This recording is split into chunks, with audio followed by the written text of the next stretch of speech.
Hey guys, hope you're doing well. It's been a minute, but I'm back with another how to draw video this week. The topic for this video is going to be storytelling.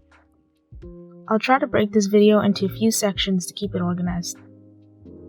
I categorized it like this because this is the process I usually use to approach a drawing.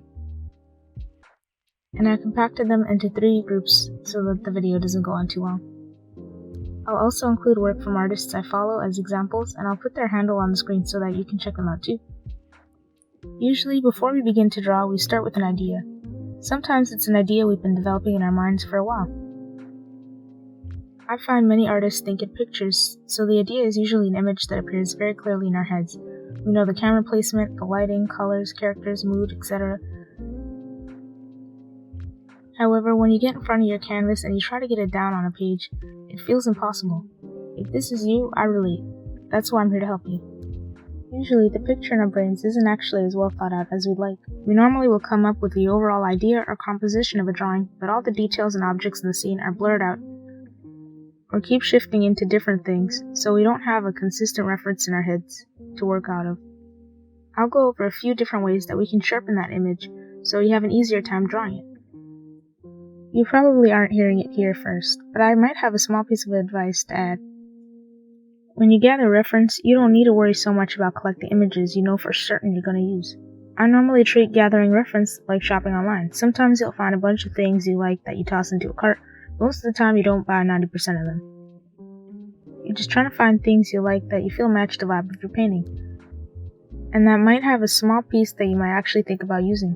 I'm going to scroll through my reference board to show you what I mean. I've used bits and pieces of different images, some I didn't even use at all, and others I basically stole. The next tip to sharpen the image in your mind is to create thumbnails. I'll admit, because I don't want to lie to you, I personally hate thumbnails. I know how much benefit they have, but I have a hard time creating more than a couple rough thumbnails before I feel bored.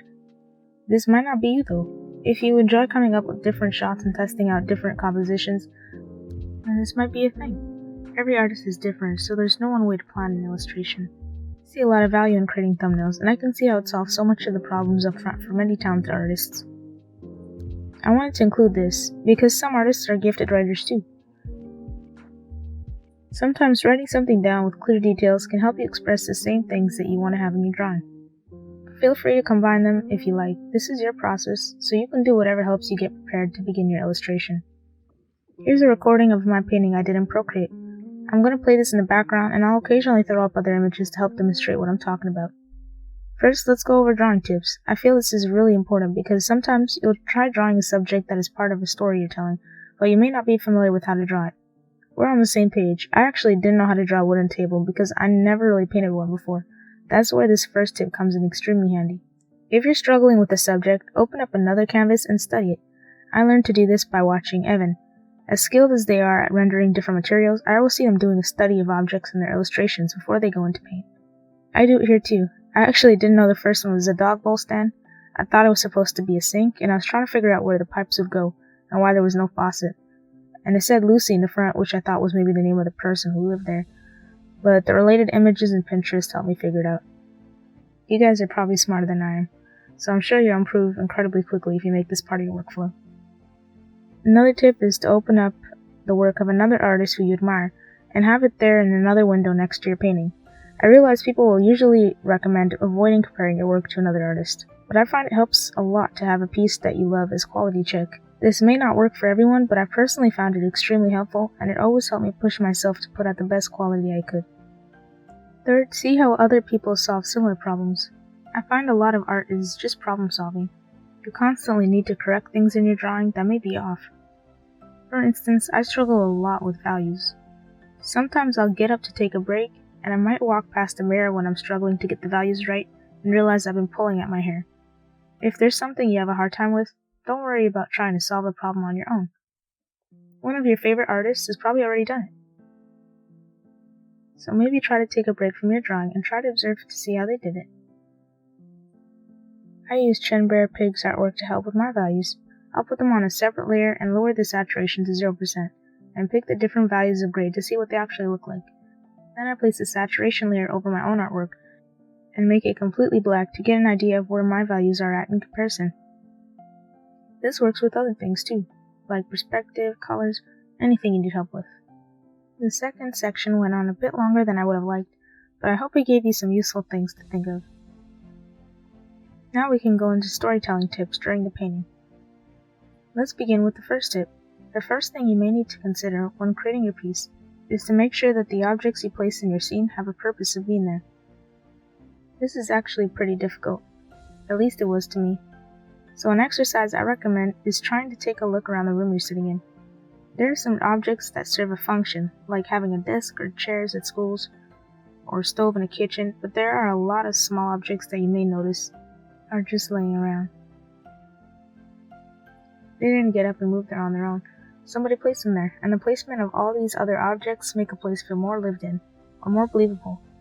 If you're telling a story with your illustration, then you have a focal point that you want to grab the viewer's attention.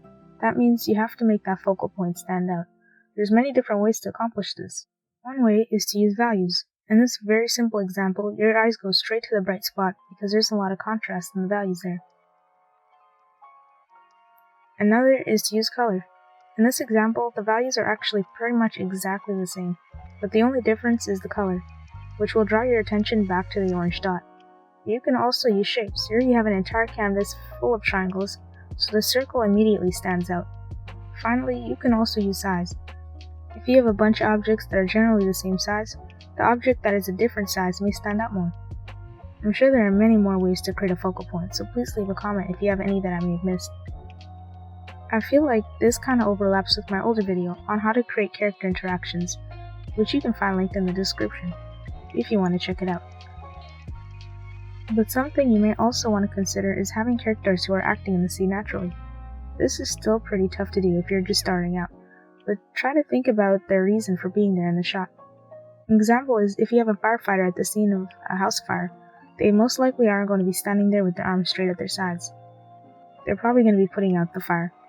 This is a painfully obvious example, but sometimes we know things but still don't use the knowledge because it pushes us out of our comfort zone. I've been there and I drew the same front view character with both hands behind their backs, no matter what environments I put them in. Don't be afraid to try new things that challenge you, and if you struggle with the pose, try using reference. The next thing that you may want to keep in mind when trying to illustrate a story is to have the right lighting and colors to help you convey the mood. If you want to draw a cheerful birthday party, then you probably won't be using dark monotonous colors, since that would change the mood to feel more depressing. Finally, the last thing on our list is using the camera or perspective to sell your storytelling. I won't spend too much time on this because I feel like this is probably the most subjective, so I was a little hesitant to include it. But try to imagine a high-speed car chase. It would help to use dynamic camera angles and perspective to capture the dynamicism of what's happening in the shot. There's probably a whole lot of other tools and tricks you can use to help you in your storytelling that I haven't mentioned in this video, but I wanted to give you the main things that I personally think about, and that I've used in this illustration. One more thing I'd like to add is don't be afraid to take your time. This isn't a race, and that's something I've actually had to remind myself recently. When you have other responsibilities and you create art in your spare time, it can feel like you need to have a finished piece in the next couple hours, or you won't be able to post anything. But this illustration here actually took an entire week, with the time I had after my full-time job.